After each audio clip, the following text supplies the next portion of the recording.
10 minute বা আধা ঘন্টা আগে ফেসবুকে স্ট্যাটাস দেওয়া হচ্ছে এবং খুবই সুপরিচিত ব্যক্তিরা এই স্ট্যাটাসগুলো দিচ্ছেন এবং বলছেন যাও ওটা ভেঙে আসো, এটা ভেঙে আসো, এখানে আগুন দাও। তাহলে আপনারা কি তাদের বিরুদ্ধে কাজ করছেন? আমি খুব সুনির্দিষ্টভাবে কিছু ব্যক্তি আছে ফেসবুকে যাদেরকে সবাই চেনে এবং তাদের বিরুদ্ধে আসলে ওই ধরনের কোনো অ্যাকশন বা তাদের বিরুদ্ধে তাদেরকে ধরে আনা, তাদেরকে জিজ্ঞাসা করা, এই ধরনের কিছু আমরা দেখছি। এইটা আপনি যেটা জানেন আমিও সেটা জানি।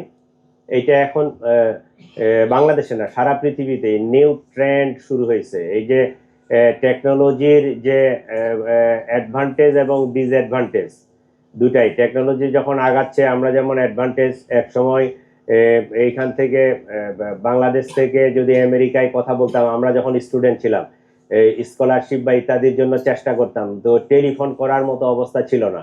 আমরা সংসদ ভবনে গিয়ে ওই এমপি সাহেবদের টেলিফোন ইউজ করে কথা বলতাম। আর এখন আপনি মুহূর্তে মুহূর্তে যে কোনো জায়গা থেকে সারা পৃথিবীতে যোগাযোগ করতে পারেন। এটা হচ্ছে অ্যাডভান্টেজ।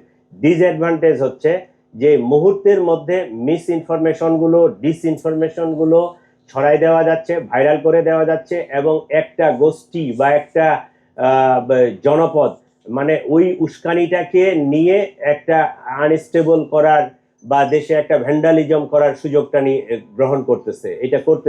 এটা আমাদের চেয়ে আপনাদের মনে আরো বেশি সচেতন ভূমিকা পালন করা উচিত, কারণ আপনারা হচ্ছেন মিডিয়ার ম্যান।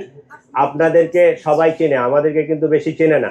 আপনারা যদি এই ভুল তথ্যগুলো, এইগুলো যদি অপপ্রচারগুলো যদি কম করেন, এগুলো যদি বন্ধ করতে পারেন, বা একটা ভুল তথ্য যখনই প্রচার হচ্ছে ওইটার কাউন্টার যদি একটা আপনারা দেন যে না ঘটনাটা এটা না, প্রকৃত ঘটনাটা এইটা ছিল, আপনারা যদি মিডিয়াগুলোতে প্রচার করেন তাহলে এটা কিন্তু অনেকাংশে প্রতিরোধ করা সম্ভব।